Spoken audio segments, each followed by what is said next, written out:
Randle scored 15 of his 31 in the decisive third quarter, and the Knicks have now won 11 out of 12 as they start this six-game road trip off in style with an easy win over the Rockets in Houston. Great to have you with us from our Delta MSG studios.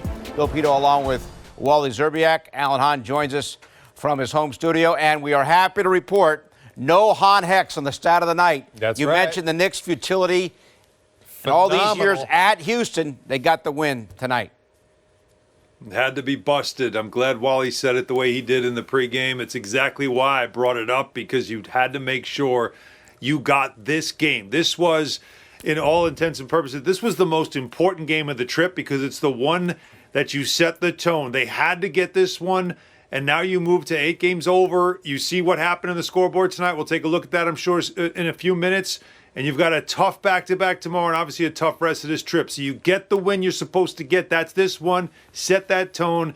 And boy, Wally, the way Julius Randle played in that third quarter was pretty special. Yeah, it really was. I mean, that was just a methodical beatdown, a game that the Knicks knew they needed to win to start off this road trip. It just goes to show you where this team is mentally. I mean, they walk into an opposing team's gym.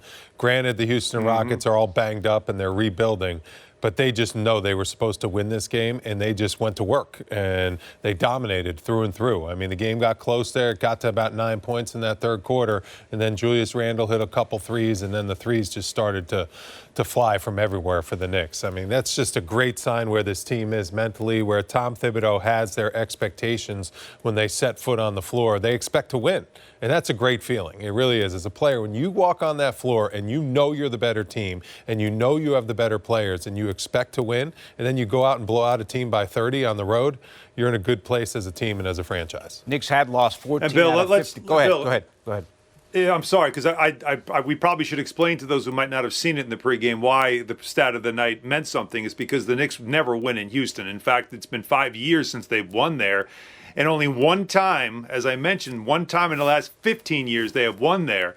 So that's what made this significant. It's a place they don't normally win, and they had to get one, and they did. So we want to make sure we made that clear to everybody. Okay, and only red flag here tonight, Nerlens Noel, who's been so effective, sprained his ankle in the third quarter, didn't return. No update on what his status is for tomorrow night. But Julius Randle, and you mentioned it, and this has been the theme throughout much of this year. Anytime the opposition gets close, Randle seems to take control. Yeah. And the Rockets within 9, as you mentioned, about halfway through the third quarter, Randle said enough is enough, and he put the Knicks on his back. And a lot of ISO, a lot of one-on-one. And Tom Thibodeau really trusts him to attack a matchup that he believes he can manipulate. I mean, you can't guard Julius Randle with Avery Bradley, Jason Tate. It's just not going to work. And Kevin Porter Jr. Those guys are just going to get eaten alive by Julius Randle. His size, his speed, his strength. I mean, it's just a walk in the park for him. I mean, he's just taken these guys to absolute school. I mean, he was the best player on the floor, and it wasn't even a conversation. It wasn't even close.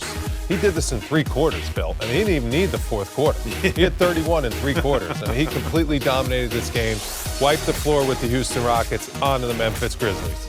I mentioned now with at least 30 in 8 of his last 10 games. And, Alan, we got to talk about Derrick Rose, because when he has suited up, the Knicks are now 20-8. He tied a season high tonight with 24 points. He made 4 threes. That is a season high. And he's so efficient because it's not like he's getting a ton of minutes. It's unbelievable what he's been putting up here. Yeah, no, he's fantastic. I wanted to see what his plus minus. Wally, you're going to love this. His plus minus was plus 35 in this game. I knew it was a huge number. Wow. It's just when he's on the floor, they were just a better team, obviously, but by 35 points better. I love the way he was shooting the 3-ball with confidence in this game. They're not a good 3-point defense, so they're going to give you that opportunity. They're going to give you that kind of daylight. And Derrick Rose, not known to be a 3-point shooter, decided, okay, you're going to give it to me, I'm going to take it.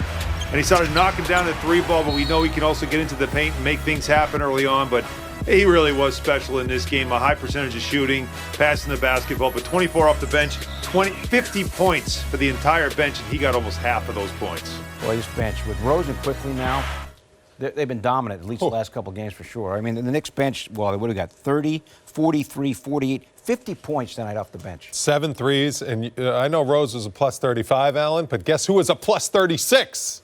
Taj Gibson, baby. Taj Gibson coming in off the bench, getting buckets, doing everything for this squad with Nerlens Noel out.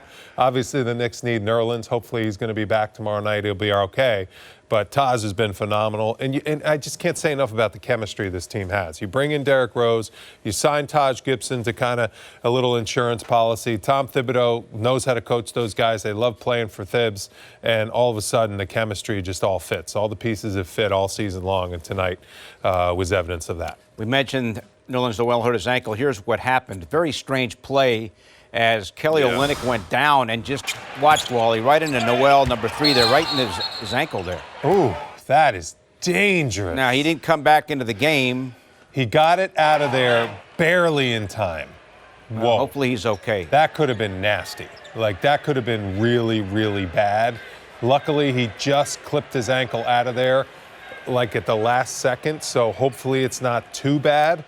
But that was scary. I mean, when you have a guy falling like that, I've seen, that's major what happened to injuries LeBron James. Right.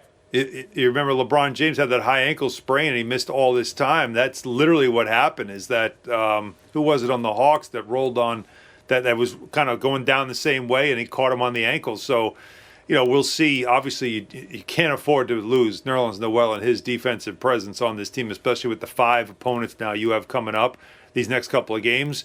So you hope that it is something short-term, and you hope also in a back-to-back where you had control of this game that they just sent them to the back and said, go ahead and rest it because we're going to need you tomorrow. That's what you hope, but, we'll have to wait and see on that. But, it looks like it could have been a lot worse. Gibson played over 31 minutes. Yeah, he had to. It's just a good sign that he walked off the floor on his own power. He kind of just took his time. Hopefully it was just a little bit of a scare because, boy, when a person comes flying at your foot like that and catches under you, that can lead to something a lot worse. So luckily he got it out of there, and hopefully he, like Alan said, he's just resting up for tomorrow night, and maybe he can go tomorrow night. If not, later on in the road trip. And obviously, if he can't go, we expect to see more of Norville Pell. Sure. That was the case against the Hawks in that recent game. Yep.